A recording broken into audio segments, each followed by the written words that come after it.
Our journey begins day 17, June 17, 2024. The rate at which you become a better version of yourself matters. Why this matters? So, I'm trying to start a movement of people who work toward becoming the best version of themselves possible. And there's a massive difference between not improving at all, improving very slowly, and improving quickly.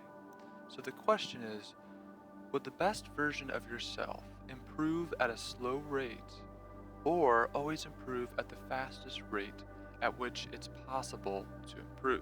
And I think the answer to that is pretty obvious. And we're currently in a time crunch. We cannot depend on being able to live forever. So while this is the case, the rate seems to matter a lot. Becoming content with slow progress could lead to complacency. Pushing boundaries avoids the feeling of stagnation. And a great analogy in general is fitness journeys, like weightlifting and running.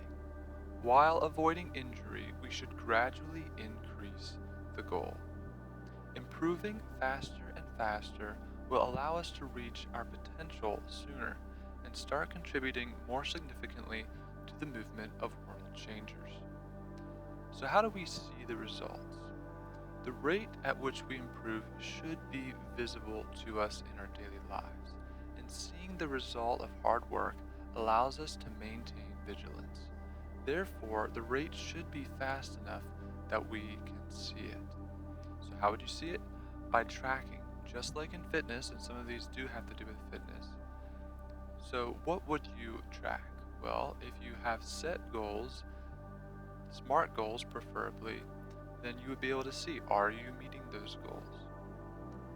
And are you more familiar with the content that you've been learning? If you've been learning about World War I, are you more familiar? If you were to take a test on that subject, would you be able to perform better now than previously?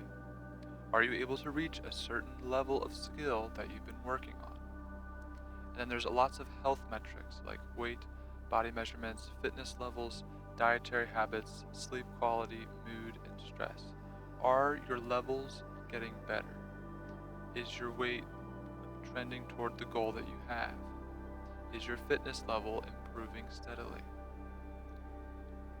Does it take you less time to complete the same task? Basically, are you becoming more efficient?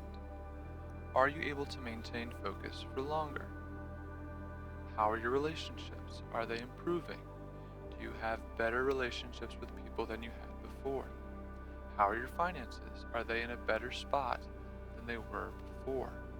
Are you completing your daily habits and routines more consistently and better than you have been?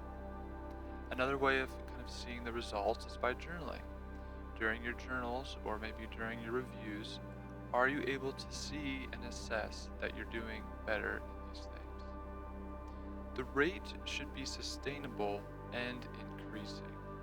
A sustainable pace will prevent burnout and falling back, which allows you to make more progress in the long run. As you're becoming a better version of yourself, would the rate at which you improve yourself increase or decrease? Again, this is one of those questions that should allow us to see that as we're becoming a better version of ourselves, we should be able to do that very thing at a more significant rate. And therefore, the rate should ideally be increasing due to efficiency gains and being farther along on the learning curve, which is essentially the compounding effect. And here are some ideas to help you improve your rate. Constantly challenge yourself with new goals just outside your comfort zone. Develop a method for setting these goals and tracking progress. Most likely, a spreadsheet is a great place to start by having all your goals out there, how long you are going to spend on those goals, and what the results should be of your progress over time. And then continuous learning about how efficient people do more and how they improve themselves. Create feedback loops through review cycles, daily, weekly, monthly. If you're able to continuously assess if you're improving, you'll be able to tell what your rate of improvement really is. And if you feel in general like you're not quite getting far along in life as you'd like to, then likely the rate at which you're improving yourself is not high enough. Because if the rate is high enough, then you'll be content and basically satisfied with how much you're improving. Now, being content and satisfied in general is a skill and a quality that must be also attained, which we'll be talking about more later on. All right, thank you so much.